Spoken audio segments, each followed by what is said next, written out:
Hi hello friends, എല്ലാ കൂട്ടുകാർക്കും നമ്മുടെ അടുത്ത ആഴ്ചത്തെ ഫുൾ പ്രൊമോ എപ്പിസോഡിന്റെ റിവ്യൂയിലേക്ക് സ്വാഗതം കേട്ടോ.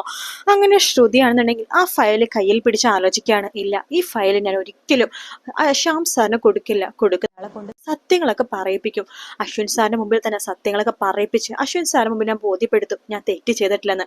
അത് കഴിഞ്ഞിട്ടും ഞാൻ ഈ ഫയൽ അയാൾക്ക് കൊടുക്കേയില്ല. അശ്വിൻ സാറിനോട് പറയും ഇങ്ങനെ ഒരു പേപ്പർ അയാൾ ഒപ്പിടിപ്പിച്ചിട്ടുണ്ട് എന്ന് പറഞ്ഞിട്ട് മാത്രം ആ പേപ്പർ കൊടുക്കുള്ളൂ. അല്ലാതെ അശ്വിൻ സാറിനെ ഇനി ചതിക്കാൻ എനിക്കാവില്ല.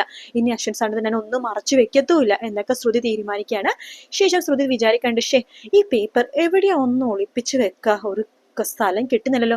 ഈ റൂമിൽ എവിടെ ഒളിപ്പിച്ചാലും അശ്വിൻ സാറാം എല്ലാം തെരഞ്ഞു നോക്കും. അതുകൊണ്ട് ആരും കാണാത്തൊരിടത്ത് എടുത്ത് വേണം ഒളിപ്പിച്ചു വെക്കാൻ എന്ന് ശ്രുതി തീരുമാനിക്കുകയാണ്. ആ സമയത്താണ് ശ്രുതിയുടെ തൊട്ടു പിന്നിൽ, അതായത് ആ ഗ്ലാസിന്റെ പിന്നിൽ തന്നെ ശ്യാം ഇതെല്ലാം നോക്കി കാണുന്നുണ്ട് കേട്ടോ. ശ്രുതി ആണെങ്കിൽ അവരുടെ ആ ഒരു കബോർഡിന്റെ താഴെ, അതായത് ഏറ്റവും അടിയിലായിട്ടാണ് ആ ഫയൽ കയറ്റി വെക്കുന്നത്. അങ്ങനെ ശ്യാം കാണുന്നുണ്ട് ശ്രുതി ഫയൽ ഒളിപ്പിച്ച സ്ഥലമൊക്കെ ശ്യാം കാണുന്നുണ്ട് കേട്ടോ. ശ്യാം ഒന്നറിയത്തുപോലെ റൂമിലേക്ക് വരുവാണ്. ശ്രുതി എന്താ എന്ന് ചോദിക്കുമ്പോഴേക്കും, അല്ല നീ ആ ഫയല് അളിയനെ കൊണ്ട് ഒപ്പിട്ട് വാങ്ങിപ്പിച്ചോ? വാങ്ങിപ്പിച്ചു. അല്ല എങ്കിലും ആ ഫയൽ ഇതാ. അതെ, എനിക്കിപ്പൊ തരാൻ പറ്റില്ല. നിങ്ങളെപ്പ അശ്വിൻ സാറിനോട് സത്യങ്ങളൊക്കെ വിളിച്ചു പറയും? സത്യങ്ങളോ? എന്ത് സത്യങ്ങൾ? അല്ല, നിങ്ങളോട് ഞാൻ പറഞ്ഞില്ലേ ഞാനും നിങ്ങൾ നമ്മുടെ ബന്ധം എന്താണെന്നും ഞാൻ നിങ്ങളെ പരിചയപ്പെടാനുള്ള കാരണവും ഞാൻ തെറ്റ് ചെയ്തിട്ടുള്ള കാര്യമൊക്കെ നിങ്ങൾ അശ്വിൻ സാറിനടുത്ത് തുറന്നു പറയണം. എങ്കിൽ മാത്രമേ ആ പേപ്പേഴ്സ് ഞാൻ നിങ്ങൾക്ക് കൈമാറൂ. ഓഹോ, അങ്ങനെയാണോ? അപ്പോ നീ ആ പേപ്പറിൽ സൈൻ മേടിച്ചിട്ടുണ്ടാവില്ലായിരിക്കും, എന്നെ വട്ടാക്കുമായിരിക്കും. ഒരിക്കലുമില്ല, ഞാൻ ആ പേപ്പറിലൊക്കെ സൈൻ വാങ്ങിച്ചിട്ടുണ്ട്. നിങ്ങൾക്ക് സംശയം ഉണ്ടെന്ന് എനിക്കറിയാം. നിങ്ങൾ കാണാതിരിക്കാൻ വേണ്ടി ഞാൻ ആ ഫയൽ ഇവിടെ നിന്ന് എടുത്ത് മാറ്റി.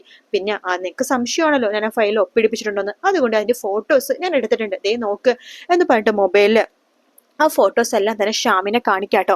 ശ്യാം പറയുന്നുണ്ട്, എന്റെ ശ്രുതികുമാരി ലക്ഷ്മി, നീ എനിക്ക് ആ ഫയൽ ഇങ്ങോട്ടേക്ക് താ. ഞാൻ അശ്വിൻ അളിയനോട് പോയിട്ട് സത്യങ്ങളൊക്കെ തുറന്നു പറയാം.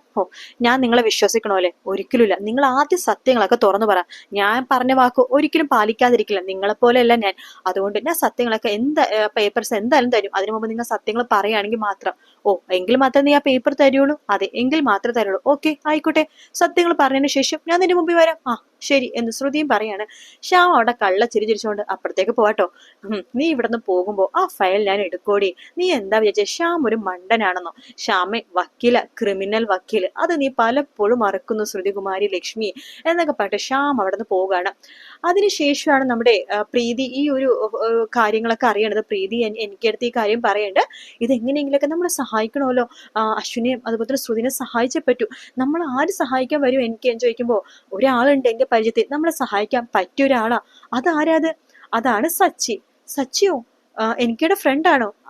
മുമ്പ് ഇവിടെ എന്റെ ഇവിടുത്തെ ഫ്രണ്ട് ആയിരുന്നു. പിന്നെ ഞാൻ ഇവിടെ നിന്ന് സിഡ്നിക്ക് പോയപ്പോഴേക്കും അവനെ അങ്ങനെ വിളിക്കാറോ കാണാറൊന്നും ഇല്ല. പക്ഷേ കൂട്ടുകാരന് ഒരു അപകടം പറ്റൂന്ന് പറഞ്ഞു കഴിഞ്ഞാൽ അവൻ വന്നിരിക്കും, ഉറപ്പായിട്ടും വന്നിരിക്കും.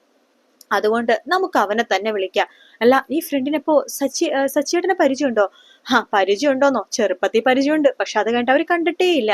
അതുകൊണ്ട് കണ്ടാലും മനസ്സിലാവും പോണൊന്നുമില്ല. എന്തായാലും ഫ്രണ്ടിനൊരു ആപത്തെന്ന് പറഞ്ഞാൽ അവൻ ഓടി വരും, ഞാൻ അവനെ വിളിക്കാം. അല്ല, ഈ ഫ്രണ്ട് നമ്മളെ സഹായിക്കുമല്ലോ അല്ലേ? അല്ല, ആ ചേട്ടന്റെ പേരെന്താ? സച്ചി. ആ ചേട്ടൻ നമ്മളെ സഹായിക്കോ? തീർച്ചയായിട്ടും സഹായിക്കും. ഞാനിപ്പോ തന്നെ അവനെ വിളിക്കാം എന്ന് പറഞ്ഞിട്ട് എനിക്ക് ഫോൺ എടുക്കാണ്. സച്ചിയുടെ മൊബൈലിലേക്ക് വിളിക്കാണ്. ഹലോ സച്ചി, അറിയാവോ? അറിയാതെ പിന്നെ നിനക്കല്ലേ നമ്മളൊന്നും പരിചയമില്ലാത്ത? എടാ, നിനക്കറിയാലോ ഞാൻ സിഡ്നിയിലായിരുന്നു. അതൊക്കെ എനിക്കറിയാടാ. നീ നാട്ടിൽ വന്നിട്ട് കുറച്ചു നാളായി. നീ എന്നെ കാണാൻ വന്നതുമില്ല, വിളിച്ചതുമില്ല. എടാ, ഞാൻ നിന്നെ കാണാൻ വരാൻ നിൽക്കുമായിരുന്നു. ഓരോരോ പ്രശ്നങ്ങളാടാ. നിനക്കത് ഫോണിൽ കൂടി പറഞ്ഞാൽ തീരില്ല. പ്രശ്നങ്ങളോട് പ്രശ്നങ്ങളാ. അല്ല, ഇപ്പൊ എന്താ നിന്റെ പ്രശ്നം? അത് നേരിട്ട് കണ്ടാലേ പറയാനാലേ മനസ്സിലാവുള്ളൂ. ഓക്കെ, ആയിക്കോട്ടെ. നീ ഇപ്പൊ എവിടെയുണ്ട്? ഞാൻ വീട്ടിലുണ്ട്.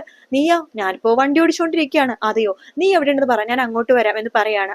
ആയിക്കോട്ടെ. പിന്നെ എന്റെ കൂടെ എന്റെ പെങ്ങളും ഉണ്ട്, കൊണ്ടുവന്നോ എന്ന് പറയാണ് സച്ചി. അങ്ങനെ നമ്മുടെ പ്രീതിയും അതുപോലെ തന്നെ എനിക്കും കൂടിയിട്ട് സച്ചിനെ കാണാൻ വേണ്ടി പോകുക കേട്ടോ. അതിനുശേഷം സച്ചി എടുത്ത് നടന്ന കാര്യങ്ങളൊക്കെ പറയണ്ട. അതായത് ശ്യാം ഇങ്ങനെ ഇവരെ ഉപദ്രവിക്കണുണ്ടെന്നും അതുപോലെ തന്നെ ഇവരുടെ ജീവിതത്തിൽ കയറി കളിക്കുവാണെന്നും ഇവരുടെ ജീവിതം നശിപ്പിക്കാൻ നോക്കുവാണെന്നും ആ കുടുംബം തന്നെ വേറൊരു രീതിയിലേക്ക് ആക്കണം എന്നുള്ള കാര്യങ്ങളൊക്കെ തന്നെ പ്രീതിയും എനിക്കും കൂടി സച്ചി എടുത്ത് പറയണം. സച്ചിക്ക് ആകെ ദേഷ്യം വരുവാണ്. സച്ചി പറയണ്ട്, നിങ്ങൾ ഉറപ്പിച്ചോ ഇവിടെ നിന്ന് ഞാൻ പോണ മുമ്പ് ഈ പ്രശ്നത്തിന്, അവരുടെ ഫുൾ പ്രശ്നത്തിന് എനിക്ക് പരിഹാരം ഉണ്ടാക്കാൻ പറ്റില്ല. കാരണം അവര് ഭാര്യയും ഭർത്താവാണ്. അതിന് അവര് തന്നെ വിചാരിക്കണം പ്രശ്നം പരിഹരിക്കണമെന്ന്. പക്ഷെ ഈ ശ്യാമിന്റെ പ്രശ്നം, ഈ ഒരു ഫയലിന്റെ പ്രശ്നം, അത് ഞാൻ ഏറ്റു, ഈ സച്ചി ഏറ്റു. ഉറപ്പാണോ സച്ചിയേട്ടാ എന്ന് പ്രീതി ചോദിക്കുമ്പോ, പെങ്ങളെ ഉറപ്പാണ്. പെങ്ങളുടെ അനിയത്തിയുടെ കാര്യമല്ലേ? അല്ലെങ്കിലും അവൾ എനിക്ക് അനിയത്തിനെ പോലെ തന്നെയാണ്. അതുകൊണ്ട് അവളുടെ കാര്യം ഞാൻ ഏറ്റു. അവൾക്കും അവളുടെ ഭർത്താവിന് ആ ഒരു ഫയൽ കൊണ്ട് ഒരു ബുദ്ധിമുട്ടും ഉണ്ടാവില്ല. ഓക്കെ, ശരി. അപ്പോ ആ ഫയൽ ഇപ്പൊ ഇവിടെ ഉണ്ടെന്നാ പറഞ്ഞത്? അത് അളിയന്റെ കയ്യിലുണ്ടാവാന അശ്വിൻ സാറിന്റെ കയ്യിലുണ്ടാവാന ചാൻസ് എന്ന് പ്രീതി പറയാണ്. ശരി, അദ്ദേഹം എപ്പോഴാണ് പുറത്തു പോണത്? ആ ഫയലായിട്ട് വൈകിട്ട് പോവായിരിക്കും. വൈകിട്ടായ അദ്ദേഹം വണ്ടിയിൽ പോകുമ്പോ ആ വണ്ടി തടഞ്ഞു നിർത്തിയിട്ട് ഞാൻ ആ ഫയൽ എടുക്കേണ്ടത് എങ്ങനെയാന്ന് നിങ്ങൾ നോക്കിക്കോ. ഇതൊക്കെ നടക്കും, പക്ഷെ നിങ്ങളും എന്റെ കൂടെ ഉണ്ടാവണം എന്ന് പറഞ്ഞു. ഒറ്റയ്ക്ക് എനിക്ക് പറ്റില്ല എന്ന് പറയാണ്.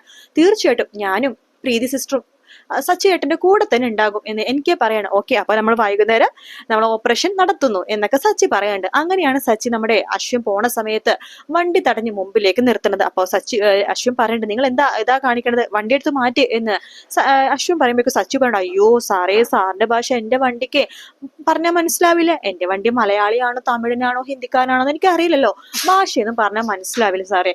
അതുകൊണ്ടേ വണ്ടിക്ക് വണ്ടി ബ്രേക്ക് ഡൗണിൽ കിടക്കണം. സാറ് കണ്ടില്ലേ? സാറ് വണ്ടി എടുത്ത് സൈഡിൽ കൂടി പോ. ഇല്ല, നോ, പറ്റില്ല, ഞാൻ റോങ് സൈഡ് പോവില്ല, ഞാൻ നേരെക്കുള്ള വഴിക്കിനെ പോകും. നിങ്ങൾ നിങ്ങളുടെ വണ്ടി എടുത്ത് മാറ്റി.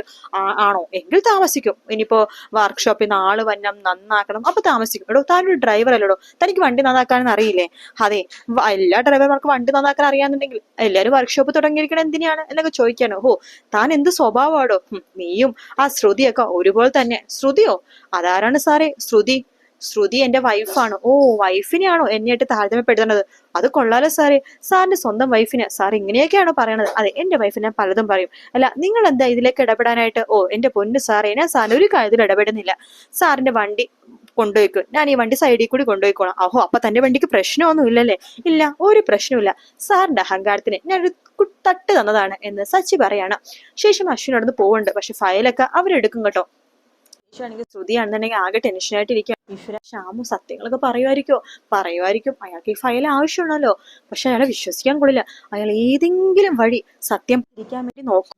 ഫയൽ മേൽ നോക്കും. ഒരിക്കലും ഈ റൂമിൽ നിന്ന് ഞാൻ പോവാൻ പാടില്ല. റൂമിൽ നിന്ന് അയാൾ ഫയൽ തപ്പും. അതുകൊണ്ട് ഈ റൂമിൽ നിന്ന് പോവാതെ തന്നെ സത്യങ്ങളൊക്കെ അയാളെ കൊണ്ട് പറയിപ്പിക്കണം. അതിനെന്ത് ചെയ്യാൻ പറ്റും എന്നിങ്ങനെ ശ്രുതി അങ്ങനെ ആലോചിച്ചുകൊണ്ടിരിക്കെ തന്നെ സച്ചിയും എനിക്കും കൂടിയിട്ട് ചെറിയൊരു പാർട്ടിയും DJ ഒക്കെ പോലെ അറേഞ്ച് ചെയ്യുന്നുണ്ട്. അങ്ങനെ പാട്ടും ഡാൻസ് ഒക്കെ പോലെ അറേഞ്ച് ചെയ്യുന്നുണ്ട്. അവിടെയൊക്കെ അശ്വിനെ വിളിച്ചു വരുത്തുന്നുണ്ട് അവര്. എന്തോ കാര്യത്തിന് വേണ്ടി അശ്വിൻ അങ്ങോട്ടേക്ക് വരുന്നുണ്ട്. അവിടെ വെച്ചിട്ടാണ് സച്ചിയും അശ്വിനും മനസ്സ് തുറന്ന് സംസാരിക്കണത്. അപ്പൊ ഈ ഒരു പ്രശ്നം സോൾവ് ചെയ്യണത് സച്ചിയാണ് കേട്ടോ. അങ്ങനെ സച്ചി ഈ പ്രശ്നങ്ങളൊക്കെ സോൾവ് ചെയ്തിട്ട് അവിടെ നിന്ന് പോവാണ്. അപ്പൊ എന്തായാലും സച്ചി വരുന്നത് നല്ലൊരു കാര്യത്തിന് വേണ്ടി തന്നെയാണ്. സച്ചി നന്നായിട്ട് അഭിനയിക്കുന്നുണ്ട്. നല്ല രീതിയിൽ തന്നെ കഥ മുന്നോട്ട് പോകാൻ വേണ്ടി ഹെൽപ്പ് ചെയ്യുന്നുണ്ട്. എന്നാൽ നല്ല അടിപൊളി ഭാഗങ്ങളൊക്കെ തന്നെയാണ് കേട്ടോ ഇനി വരാൻ പോണത്. സച്ചി മാത്രമേ വരുന്നുള്ളൂ. ഒരുപാട് പേർക്ക് സംശയം ഉണ്ടെന്ന്, രേവതിയും കൂടി ഉണ്ടാവുമെന്ന്. ഇല്ലില്ല, ജാനകിയുടെ അബിയുടെ വീട്ടിൽ ജയവതിയും സച്ചിയും കൂടി വന്നോണ്ടായിരിക്കും അങ്ങനത്തെ ഒരു ഡൗട്ട്. ഇതിൽ സച്ചി മാത്രമേ ഉള്ളൂ കേട്ടോ. ഈ വീഡിയോ ഇഷ്ടപ്പെടുകയാണെങ്കിൽ ലൈക്ക് ചെയ്യാനും അതുപോലെ തന്നെ സബ്സ്ക്രൈബ് ചെയ്യാനും കമന്റ് ചെയ്യാനും മറക്കല്ലേ. പിന്നെ ഒരു കാര്യം ചോദിച്ചോട്ടെ, നിങ്ങൾക്ക് ഈ ചെമ്പനീർ പൂവും ഏത് ജന്മകൽപ്പനയും ഇപ്പോ രണ്ടും കൂടി ഒരുമിച്ചായത് നിങ്ങൾക്ക് ഇഷ്ടമായിട്ടുണ്ടായിരുന്നോ? എനിക്ക് പേഴ്സണലി ഇഷ്ടമായി കേട്ടോ. കാരണം ഇങ്ങനത്തെയൊക്കെ കുറച്ച് വെറൈറ്റി വരണ്ടേ. അപ്പൊ വീഡിയോ ഇഷ്ടപ്പെടുകയാണെങ്കിൽ ലൈക്ക് ചെയ്യുക, സബ്സ്ക്രൈബ് ചെയ്യുക, മറ്റൊരു കാണാം. Take care, bye bye.